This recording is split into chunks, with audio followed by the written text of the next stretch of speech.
내 사업의 마케팅을 위해서 블로그를 하시는 분들이 가장 많이 하는 실수가 무엇인지 아실까요? 그것은 그냥 일반 블로거처럼 우리가 운영을 한다는 것입니다. 내 사업을 블로그를 이용해서 마케팅을 하는 가장 궁극적인 목표는 문의와 매출을 발생시켜야 한다는 것입니다.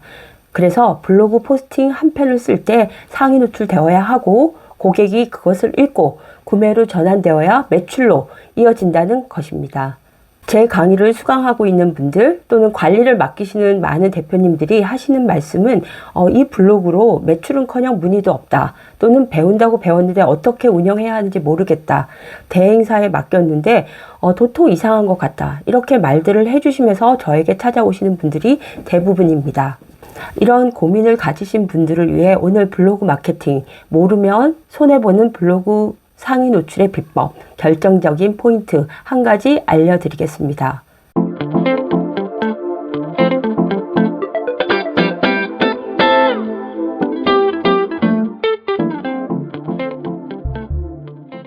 사업의 아이템이나 대표님에 따라서 성공의 속도가 다를 수는 있지만 이 개념 하나만 확실히 인지하시면 블로그 마케팅의 메커니즘의 기본은 일단 익힌 것이라고 할 수 있습니다.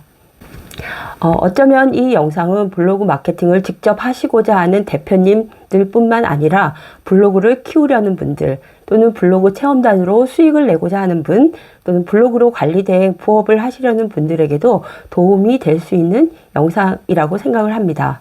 블로그 상위 노출에 대해서 말할 때 보통 한 달 검색량, 발행량 그런 정량화된 수치를 보라고 말을 하는데요. 한 달 동안 고객이나 독자가 검색한 양을 한 달 검색량이라고 하고요. 그리고 한 달 동안 그 키워드로 발행된 포스팅 수 또는 누적된 포스팅 수를 한 달 발행량 또는 누적 발행량이라고 합니다. 상위 노출을 하려면 한 달 검색량이 많고 그리고 발행량이 적은 키워드를 뽑아야 하고 그리고 그것을 우리가 황금 키워드라고 일반적으로 그렇게 말을 합니다. 그래서 수치적으로 보면 황금 키워드를 뽑는 것이 틀린 말은 아닐 수 있습니다. 하지만 거기에 함정이 있다는 것이죠. 한 달 검색량과 발행 검색량보다 더 중요한 것은 모르고는 정확한 상위 노출이 어렵기 때문입니다. 예를 들어 블로그를 교통이동수단이라고 한번 생각을 해볼게요. 우리의 상품 서비스를 홍보해주는 교통이동수단이라고 한다면 이 교통이동수단은 자전거, 배기량에 따라 달라지는 다양한 자동차, SUV, 기차 등등으로 비유가 될 수 있습니다. 그렇다면 우리가 커다란 짐을 실어 나르고자 할 때 자전거로 가능할까요? 그건 어렵죠.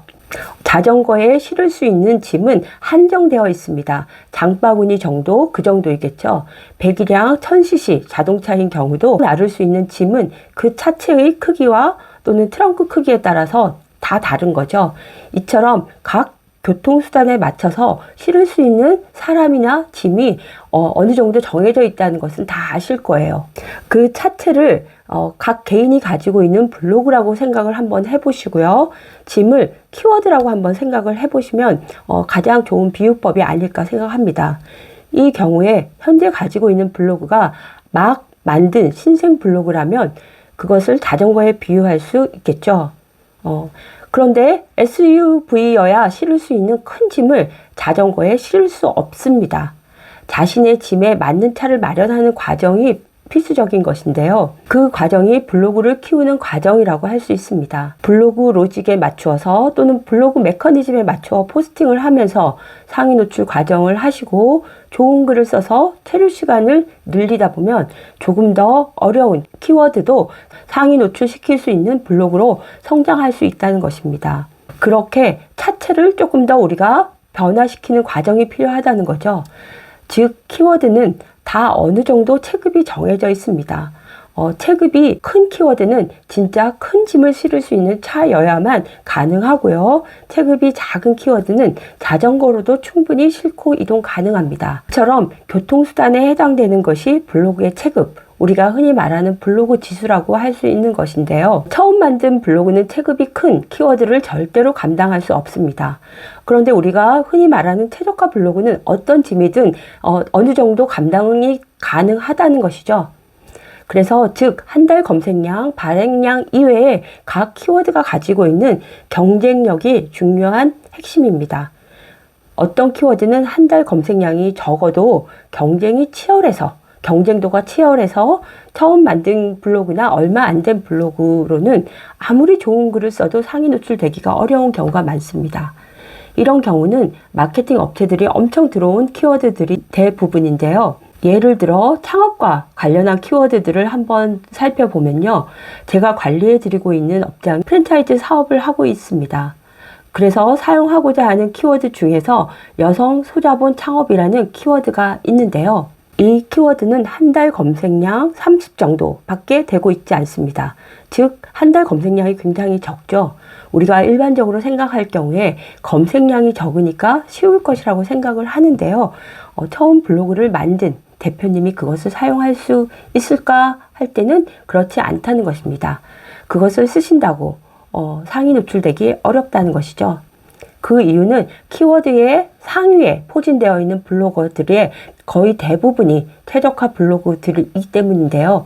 그것을 신생 블로그가 특히 처음 만든 블로그가 뚫을 수 없다는 것이죠. 상위에 포진되어 있는 경쟁력 있는 블로거들이 너무 많기 때문에 신생 블로거들은 그것을 뚫기가 조금 어렵다는 것입니다.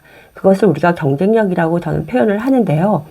많은 분들이 말씀을 해주시는 것 중에 또 이제 키워드를 잘 고르기 위해서는 메인 키워드를 쓰지 말고 서브 키워드를 쓰라는 말씀을 또한 많이 해주십니다. 물론 맞습니다. 하지만 100% 정답은 아니라는 것이 키워드가 녹록하지 않다는 반증이기도 한데요. 예를 들어 세무기장이라는 메인 키워드를 우리가 한번 살펴볼게요. 한 달 검색량이 PC, 모바일 합쳐서 한 3,500 정도 되는 그런 큰 키워드인데요. 이 경우에 처음 받는 블로그가 상위 노출되는 것은 사실 어렵습니다. 그렇다고 무조건 지역을 넣은 서브 키워드를 찾는다 해서 그것이 또 상위 노출이 되는 것도 아니라는 것이죠. 만약 대표님이 김포에 있는 세무 사무실을 오픈해서 처음 블로그를 만들어서 작업을 한다면 우리가 한 글 몇 번 만에 김포 세무기장이라는 서브 키워드를 써서 글을 잘 쓴다는 전제하에 상위 노출 가능합니다. 하지만 강남에 사무실이 있는 분이 신생 블로그를 만들어서 강남 세무기장을 쓰려고 한다면 조금 더 많은 시간이 걸린다는 거죠. 김포에 사무실이 있는 분보다 강남에 세무사무소가 있는 분들이 조금 더 어렵다는 것입니다. 그것은 같은 서브 키워드라고 하더라도 그 사업장이 위치하고 있는 지역의 사업장 또는 사업의 아이템에 따라서 블로그 마케팅 작업을 어느 정도 하느냐에 따라서 또 경쟁도가 우리가 달라진다는 것을 우리가 살펴봐야 한다는 것인데요. 즉 제가 말씀드리고 싶은 것은 키워드의 경쟁력은 그 키워드가 가지고 있는 경쟁도와 함께 그 사업의 블로그 마케팅의 어떤 작업 경쟁도도 같이 분석을 하지 않으면 우리가 사업장인 경우에는 상위 노출이 그렇게 쉽지 않다는 말씀을 드리고 싶습니다.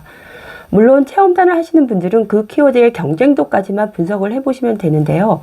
하지만 대표님들인 경우, 사업을 하시는 사장님들인 경우에는 그 키워드가 가진 다양한 속성을 조금 더 면밀히 분석해 볼 수 있는 능력이 필요합니다. 제가 관리해드리고 있는 강의 관련 업체인 경우에는요, 그 업체에게 꼭 필요한 키워드가 있었어요. 그런데 한 달 검색량이 한 20 정도밖에 안 되는 키워드였는데 한 달 검색량이 적은 키워드이죠. 하지만 그 분야의 사업장들이 대부분 블로그로 매출을 일으키는 사업이다 보니 엄청 블로그 작업을 열심히 하고 있다는 것이에요.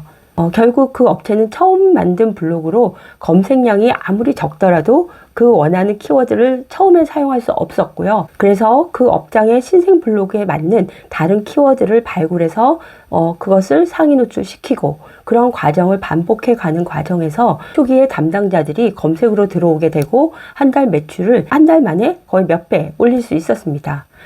매출도 올랐지만 상위 노출을 하나씩 하면서 우리가 벽돌 깨기라고 할 수 있는데요. 네이버의 신뢰성을 인정받고 블로그 또한 굉장히 성장시킬 수 있는 그런 윈윈하는 작업을 진행해 드렸습니다. 그 업장은 거의 지금 화면에서 보시다시피 반 이상이 검색 유입으로 들어오는 고객이고요. 하루 방문자 수가 많지 않아도 글 하나하나가 영업사원이 되고 있습니다. 블로그 마케팅을 본격적으로 시작하기 전과 달리 매출도 몇 배 올랐다는 것을 알 수 있는데요. 물론 콘텐츠가 좋아야 고객이 내 상품과 서비스를 사주는 것은 누구나 아는 사실입니다. 하지만 그 기초가 되는 것은 상위 노출도 굉장히 중요한 바로미터가 된다는 말씀을 드리고 싶고요. 항상 블로그 키워드를 이용해서 상위 노출을 하는데 고민이신 분들은 내가 그 키워드를 잘 골랐는지, 내가 가진 블로그 지수가 내 블로그 지수로 커버할 수 있는 키워드인지, 글을 잘 썼는지, 또는 내 사업과 맞는 키워드인지 등등을 꼭 우리가 복합적으로 살펴보셔야 합니다. 네이버가 키워드를 제대로 골랐다고 해서 무조건 상위 노출시켜주지는 않기 때문입니다. 사업을 하시는 분들인 경우에는 블로그를 배우는 것은 굉장히 중요한데요. 그냥 혼자 터득하기에는 블로그 로직이라는 허들을 넘기가 쉽지 않기 때문입니다. 하지만 그냥 배우는 것이 아니라 그 블로그를 내 사업에 적용한다는 것이 굉장히 중요한 작업 중에 하나이고요. 그렇게 적용을 해서 상위 노출도 되고 고객의 문의와 매출이 일어나게 하는 그 적용법이 중요하다고 할 수 있습니다. 내 사업에 맞는 키워드를 고르고 내 블로그에 맞는 경쟁도가 같아진 그 키워드를 골라서 상위 노출이 되어야만 의미가 있기 때문에 그런 작업들을 좀 여러분들이 열심히 해보시는 게 중요하고요. 그래서 제가 강의하고 있는 사업주를 위한 블로그 마케팅에서는 강의 4일차부터는 상위 노출 대부분의 대표님들이 99% 이상 이루어지고 있고요. 내 사업에 유의미한 키워드로 상위 노출이 됨으로써 강의 기간 중에 문의와 매출로 이어지게 하는 그런 선순환이 일어나고 있습니다. 4월 6일부터 시작되는 33기는 마감되었고요. 5월 말에 시작 예정인 34기 얼리버드 신청 가능한데요. 아래 고정 댓글로 어떻게 강의가 이루어지는지 저의 블로그 모집글 올려놓을 테니 살펴보시면 좋고요. 여러분들이 블로그 마케팅 하시다가 어려운 것 있으면 이거 잘 이해가 안 된다고 하시면 코멘트 달아주시면 제가 영상으로 찾아오겠습니다. 지금까지 팔리는 마케팅 민우아였습니다. 감사합니다.